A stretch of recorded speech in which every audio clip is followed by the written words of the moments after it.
Hi friends, നമസ്കാരം. നമ്മുടെ ഇഷ്ടവിശേഷമായ സ്നേഹക്കൊണ്ട് വിശേഷമായിട്ട് വന്നിരിക്കുന്നത്. എല്ലാവർക്കും നല്ലൊരു ദിവസം ആശംസിച്ചുകൊണ്ട് തന്നെ വിശേഷത്തിലേക്ക് പോകാം. അപ്പോൾ തുടങ്ങുമ്പോൾ തന്നെ കാണുന്നത് ഇന്ദ്രനെയും നമ്മുടെ രാജലക്ഷ്മിനെയാണ്. ആളെ ഭയങ്കര സന്തോഷത്തിലാട്ടോ. കാരണം എന്താ, നമ്മുടെ പല്ലവി വിവാഹം കഴിച്ചു കൊടുക്കാമെന്ന് ശോഭ പറഞ്ഞു. അതെ, ആ ഒരു തീരുമാനം വന്നതിൽ രാജലക്ഷ്മിക്ക് അത്ര ഉറപ്പൊന്നുമില്ല. ഈ തീരുമാനം എങ്ങനെ വന്നു എന്ന് ചോദിച്ചപ്പോൾ, അതെ, ആ തീരുമാനം വന്നത് എങ്ങനെയാ? നിവർത്തികേട്. ആരുടെ നിവർത്തികേട്? അവരുടെ നിവൃത്തികേട്. എൻ്റെ അമ്മേ, ഞാൻ അവരോട് സമ്മതമെന്ന് പറഞ്ഞിട്ടുണ്ട്. അതിന് അവൾ സമ്മതിച്ചോ പല്ലവി? അതിനെക്കുറിച്ചൊന്നും അവർ പറഞ്ഞില്ല. അവളെ കൊണ്ട് സമ്മതിപ്പിക്കുമായിരിക്കും. എന്തോ എനിക്ക് തോന്നുന്നില്ല അവളെ സമ്മതിക്കുമെന്ന്. കല്യാണമേ വേണ്ട എന്ന് ചിലപ്പോൾ അവൾ വയ്ക്കും. എന്നാലും നിന്നെ അവള് കെട്ടില്ലടാ, ഒരിക്കലും കെട്ടില്ല എന്ന് പറഞ്ഞു. ആ, ഓക്കെ. ജീവിതത്തിൽ അസംഭവ്യം എന്ന് പറഞ്ഞ ഒരാളില്ല. പിന്നെ 5 പേരുമായിട്ട് ജീവിക്കാനായിട്ട് പാഞ്ചാലി തയ്യാറായില്ലേ? എടാ കഷ്ട, പാഞ്ചാലി അല്ല പല്ലവി. 2 പേരുടെയും പേരിൻ്റെ തുടക്കം പായില. അത് മാത്രമേ ഉള്ളൂ. അത് നീ മനസ്സിലാക്കാം. പായിലായാലും മായിലായാലും നമുക്ക് നോക്കാം അവളുടെ മറുപടി എന്താന്ന്. അതിനുശേഷം സമ്മതിച്ചില്ലെങ്കിൽ വേണ്ട, അവളുടെ പാട്ടിന് പോട്ടെ. എന്താ ഇന്നേ അഥവാ സമ്മതിച്ചാലോ? എൻ്റെ അമ്മേ, പിന്നെ ഞാൻ ആരാ എന്ന് ചോദിച്ചു. നീ ആരാന്ന് ഇത്ര വലിയ വിചാരം? ആരുമല്ല, നീയേ അവളുടെ ഭർത്താവ്, അത്രയേ ഉള്ളൂ. കൂടുതൽ നെഗളിക്കണ്ട. ദേ, അധികം പ്രതീക്ഷയൊന്നും വെക്കണ്ട എന്ന് പറഞ്ഞു രാജലക്ഷ്മി. ദേ എടാ, എനിക്ക് തോന്നുന്നതേ അവള് സമ്മതിക്കില്ല എന്നാ. ആ, എന്തായാലും തീരുമാനം വരട്ടെ, എന്നിട്ട് നമുക്ക് ബാക്കി ആലോചിക്കാം, ഓക്കെ എന്ന് പറഞ്ഞ് രാജലക്ഷ്മി അകത്തേക്ക് പോയി. ഓ, ഇതെന്തൊരു കഷ്ടമായിപ്പോയി. സമ്മതിക്കും. ഇന്ദ്ര ഭയങ്കര സന്തോഷമായി. പല്ലവി, പല്ലിമോളെ എന്നൊക്കെ വിളിച്ച് ആള് ഭയങ്കര എന്താ പറയുക, സന്തോഷത്തിൻ്റെ എക്സ്ട്രീമിലേക്ക് എത്തുകയാണ്. കാണുന്നത് ഇന്ദ്രനെയാണ്. ഇന്ദ്രൻ നമ്മുടെ പല്ലവീനെ വിവാഹം ചെയ്യുന്നതും അതിനുശേഷം നെറ്റിയിൽ സിന്ദൂരം അണിയിച്ചു കൊടുക്കുന്നതും പല്ലവി തൻ്റെ മുഖത്ത് നോക്കി ചിരിക്കുന്നതും എന്നിട്ട് അവളുടെ കൈയും പിടിച്ച് കയറി വരുന്നതും ഒക്കെ സ്വപ്നം കണ്ട ആളെ ഭയങ്കര സന്തോഷത്തിൽ എന്ന് പറഞ്ഞാൽ ഭയങ്കര ഹാപ്പി ആയിട്ട് ഇങ്ങനെ ഉറങ്ങിക്കൊണ്ടേയിരിക്കുകയാണ് കേട്ടോ. എന്ത് നല്ല രസമായിട്ടാണ് ഉറക്കുന്നത്. അപ്പം വേഗം തന്നെ ചിരിക്കുന്നു, പിന്നെ സംസാരിക്കുന്നു. ഉറക്കത്തിലാണ് പല്ലവിയോട് ഇങ്ങനെ സംസാരിക്കുന്നത്. അപ്പോൾ പല്ലവിയെ കിട്ടും എന്നുള്ളൊരവസ്ഥ വന്നപ്പോഴത്തേനും ഇന്ദ്രൻ്റെ മൈൻഡ് ആകെ മാറി.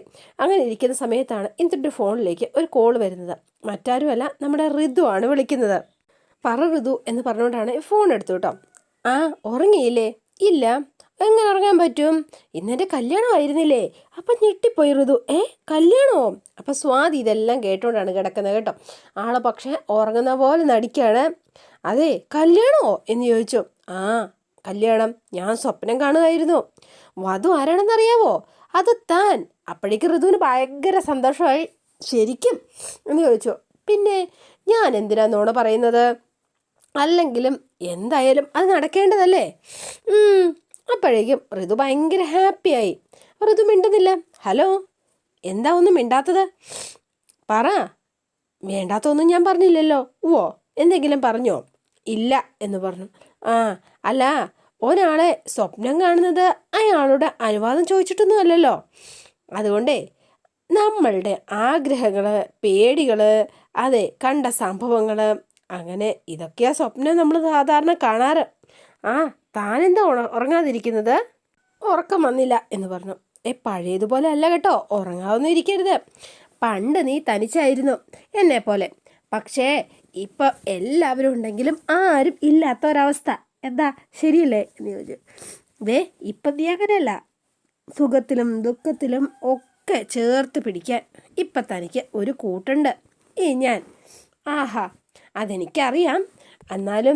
എന്നാലും അതാണ് എൻ്റെ ഒരു ബലവും എൻ്റെ ഒരു സന്തോഷവും. ഒരു മനുഷ്യൻ്റെ ജീവിതമാകുന്നത് എപ്പോഴാണെന്ന് ഋതുവിനറിയോ? ഇല്ല. എപ്പോഴാ? അവനെ ഇഷ്ടപ്പെടാൻ മറ്റൊരു കൂട്ടുണ്ടാകുമ്പോഴാണ് ആ ജീവിതത്തിന് തന്നെ ഒരർത്ഥമൊക്കെ ഉണ്ടാകുന്നത്. ഇഷ്ടം ഇങ്ങനെ ഉള്ളിലൊതുക്കിയിരിക്കുന്ന ഏർപ്പാടിനോട് എനിക്കത്ര യോജിപ്പില്ല കേട്ടോ. അത് പ്രകടിപ്പിക്കണം, എങ്കിലല്ലേ മറ്റുള്ളവരാൾക്ക് അത് അനുഭവിക്കാൻ പറ്റൂ. ശരിയാ. എന്തായാലും താൻ വിളിച്ചത് നന്നായി. കറക്റ്റ് സമയത്താ. അതൊരു ശുഭസൂചനയാ തൻ്റെ ആ വിളി. ഇനിയിപ്പോഴേ താൻ ഒന്നുകൊണ്ടും പേടിക്കണ്ട എന്നൊക്കെ ഋതുവിനോട് പറഞ്ഞു. ശരി എങ്കിൽ ഞാൻ വെക്കട്ടെ, ഗുഡ് നൈറ്റ് എന്നൊക്കെ പറഞ്ഞ് ഇവർ ഫോൺ വെച്ചു. പക്ഷേ എങ്കിൽ സ്വാതിക്കാകെ ഒരു സംശയമായി കേട്ടോ. എന്തോ ഒരു പന്തികേട് മണക്കുന്നുണ്ട്, ഋതു ചേച്ചി എവിടെയോ ചെന്ന് കുടുങ്ങി എന്നുള്ള കാര്യം സ്വാതിക്ക് ഉറപ്പായി. ആളെ ശരിയാക്കി തരാം എന്നുള്ള മട്ടിൽ തലയൊക്കെ ആട്ടി ആളെ ഒന്നും അറിയാത്ത പോലെ അങ്ങ് കിടന്നുറങ്ങി. അപ്പോൾ പിറ്റേ ദിവസം രാവിലെ നമ്മുടെ പല്ലവി ദേണ്ട പൊന്നുമടത്തിലേക്ക് എത്തുകയാണ്. അപ്പം പല്ലവിയും കയറി വന്നപ്പോൾ ചേച്ചി എന്ന് വിളിച്ചുകൊണ്ട് സ്വാതി അങ്ങ് വരുവാണ്. എനിക്കൊരു രഹസ്യം പറയാനുണ്ട്. എന്താ അത് എന്ന് ചോദിച്ചു. അല്ല, പ്രേമോ പഠിക്കേണ്ട പ്രായത്തിൽ ചുറ്റിക്കളിച്ച് പ്രേമം കളിച്ചുകൊണ്ട് നടക്കുന്നോ? അടിച്ച് ശരിയാക്കുന്നില്ല ഞാൻ എന്ന് പറഞ്ഞു. അയ്യോ എനിക്കല്ല, ഋതു ചേച്ചിക്ക്. ഋതുവിനോ എന്ന് ചോദിച്ചു. എപ്പോഴും ഫോണിൽ കളിക്കുകയും മെസ്സേജ് അയപ്പും ഒക്കെ ആ പരിപാടി. ആരുടെയോ ചൂണ്ടയിൽ ചെന്ന് കുരുങ്ങിയിട്ടുണ്ട് എന്ന് പറഞ്ഞു. പക്ഷേ ഋതുവിന് പ്രേമോ? അത്ഭുതമാണല്ലോ എന്ന് പറഞ്ഞു. നിനക്ക് വെറുതെ തോന്നിയതാവും. അല്ലെന്നേ, ഉറപ്പായിട്ടും അതേന്നേ. കാമുകിമാരുടെ മുഖം കണ്ട അറിഞ്ഞൂടെ? പിന്നെ അത്ര കഴിവുകളൊക്കെ നിനക്കുണ്ടോ? എങ്കിൽ പറ. എൻ്റെ മുഖം കണ്ടാലും അങ്ങനെ തോന്നുമോ കാമുകിയാണെന്ന്? പിന്നെ തോന്നില്ലേ? നല്ല ലക്ഷണമൊത്ത ഒന്നാം തരം കാമുകിയാ ചേച്ചി. ഒരടിയോ വെച്ച് കേട്ടോ പെണ്ണ നിനക്ക് ഞാൻ എന്ന് പറഞ്ഞു. അല്ല, എന്നിട്ട് ബാക്കി പറ. ആരാ കക്ഷി? അതൊന്നും എനിക്കറിയില്ല, പക്ഷേ സംഗതി സീരിയസ് അത് മാത്രം അറിയാം. അപ്പം പല്ലവിക്ക് ആ ടെൻഷൻ. എങ്ങനെയാണെന്ന് ചോദിക്കണമല്ലോ സ്വാതി, ചോദിച്ചു നോക്കാം. ഋതു ബുദ്ധിയുള്ള കുട്ടിയാ, അങ്ങനെ ഇങ്ങനൊന്നും ചെന്ന് കുഴപ്പത്തിൽ ചെന്ന് ചാടുന്ന ടൈപ്പൊന്നും അല്ല. പിന്നെ ഇതെങ്ങനെ സംഭവിച്ചു എന്നാണ് മനസ്സിലാവാത്തത്. മിക്കവാറും ആ ക്യാമ്പിൽ വെച്ചായിരിക്കും. എന്തായാലും ഞാനൊന്ന് സംസാരിക്കട്ടെ. അയ്യോ, ഞാൻ പറഞ്ഞൊന്നും പറഞ്ഞേക്കല്ലേ, എന്നെ കൊല്ലും. അതൊന്നും ഞാൻ പറയില്ല, അറിഞ്ഞു അത്രേ പറയുള്ളൂ എന്ന് പറഞ്ഞു. നോക്കാം എന്ന് പറഞ്ഞു. അങ്ങനെ ആയിരിക്കും.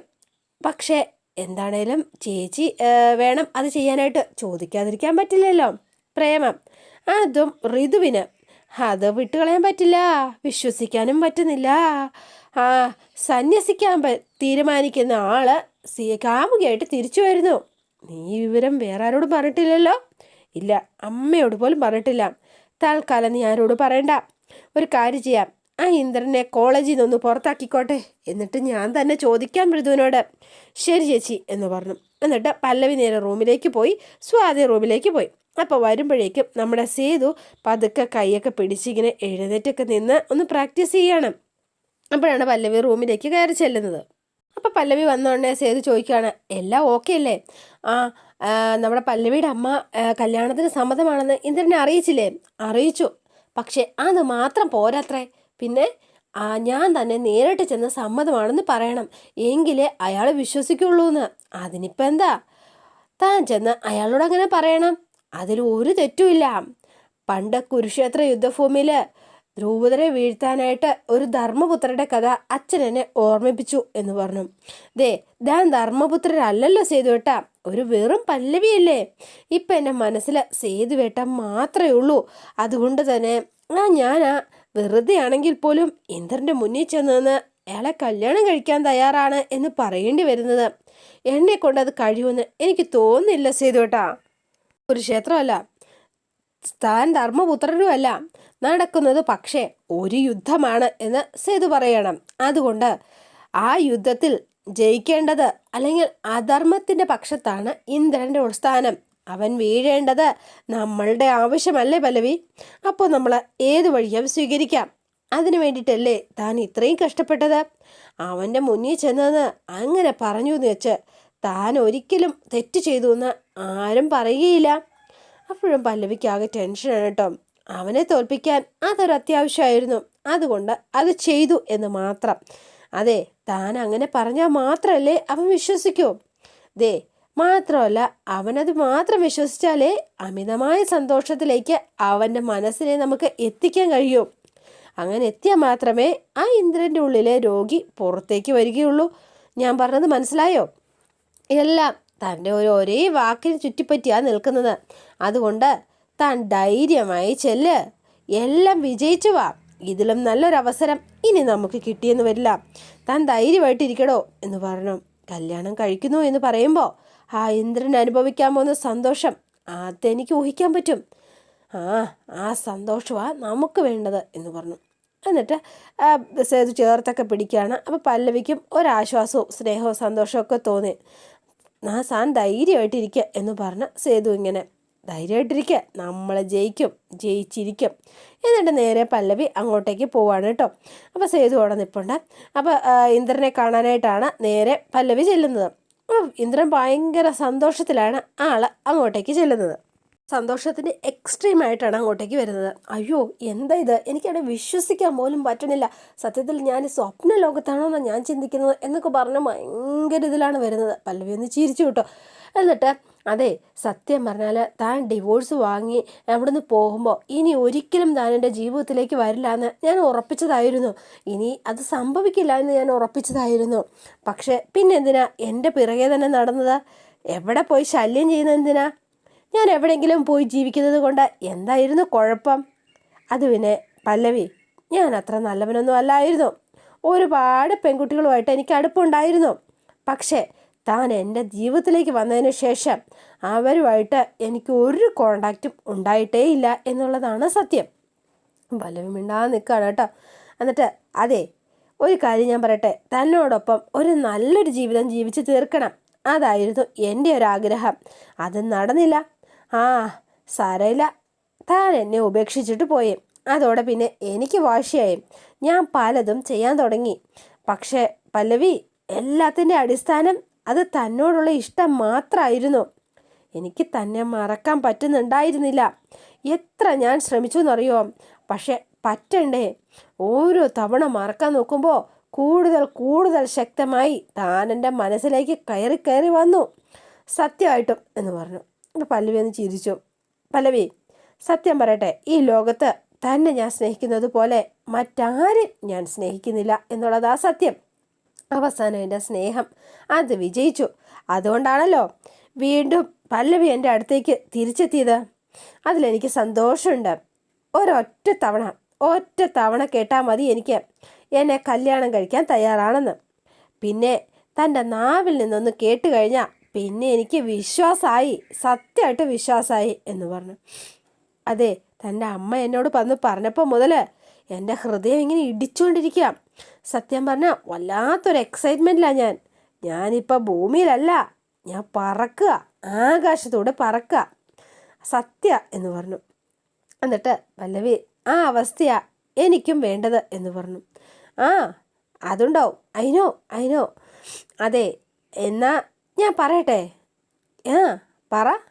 പറഞ്ഞു. എന്താ? പല്ലവി ഫോണിൽ സേതുവിൻ്റെ ഫോട്ടോ എടുത്ത് വെച്ചിട്ട് എന്നിട്ട് ആ മുഖത്തേക്ക് നോക്കുകയാണ്. അതെ, എനിക്ക് സമ്മത കല്യാണം കഴിക്കാനായിട്ട്. എൻ്റെ ജീവിതത്തിൽ ഒരു പുരുഷനുണ്ടാവുകയാണെങ്കിൽ അത് എന്ന് പറഞ്ഞു. അത് നിങ്ങളായിരിക്കും, അത് നിങ്ങൾ മാത്രമായിരിക്കും എന്നുകൂടി ചേർത്തു. അപ്പോഴേക്കും ഇന്ദ്രൻ ഭയങ്കര ഹാപ്പി.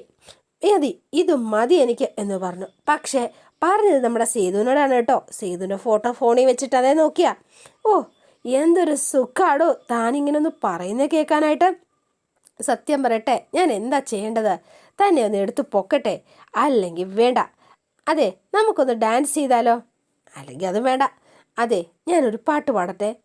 എനിക്ക് വയ്യ. അല്ലെങ്കിൽ അതും വേണ്ട. സത്യം പറഞ്ഞാൽ എനിക്ക് എന്തെങ്കിലും ചെയ്യണമെന്നുണ്ട്. ഞാൻ എന്തെങ്കിലും ചെയ്യട്ടെ? വേണ്ട, ഇപ്പോൾ ഒന്നും വേണ്ട എന്ന് പറഞ്ഞു. പോയി എൻജോയ് ചെയ്യുക, അത് കഴിഞ്ഞിട്ട് നമുക്ക് പിന്നെ കാണാം. ശരി, അതാണ് വേണ്ടത്. That's right, enjoyment. എനിക്ക് ഈ വിവരം ലോകത്തോട് മുഴുവനൊന്ന് വിളിച്ചു പറയണം. ഞാൻ വിളിച്ചു പറയാൻ പോവാ. അപ്പം ബൈ എന്നൊക്കെ പറഞ്ഞ് ഇന്ദ്രൻ യാത്രയൊക്കെ പറഞ്ഞ് അവിടുന്ന് പോയി. അപ്പോൾ പല്ലവി ഭയങ്കര സന്തോഷത്തിൽ ഇങ്ങനെ നിൽക്കുകയാണ്. നല്ല സന്തോഷ പ്രകടനമൊക്കെ കഴിഞ്ഞ് അങ്ങ് പോവാണ്. പല്ലവി ഇങ്ങനെ ദേഷ്യത്തോടെ അവിടെ നിൽക്കുകയാണ് കേട്ടോ. അതോടെയാണ് ഇന്നത്തെ വിശേഷം അവസാനിക്കുന്നത്. ഇനി നാളത്തെ വിശേഷം ഇതിലും ഗംഭീരമാണ്. എല്ലാവരും വെയിറ്റ് ചെയ്യുക. ഇഷ്ടപ്പെട്ടുവെങ്കിൽ ലൈക്ക് ചെയ്യാനും ഷെയർ ചെയ്യാനും മറക്കല്ലേ. തൊട്ടടുത്ത് ആ ബെൽ ബട്ടൺ കൂടെ ഒന്ന് ഞെക്കുകയാണെങ്കിൽ ഞാൻ ഇടുമ്പോൾ തന്നെ നോട്ടിഫിക്കേഷൻ ലഭിക്കുന്നതായിരിക്കും. പുതുപുത്തൻ വിശേഷമായിട്ട് എത്താം. Bye and see you again.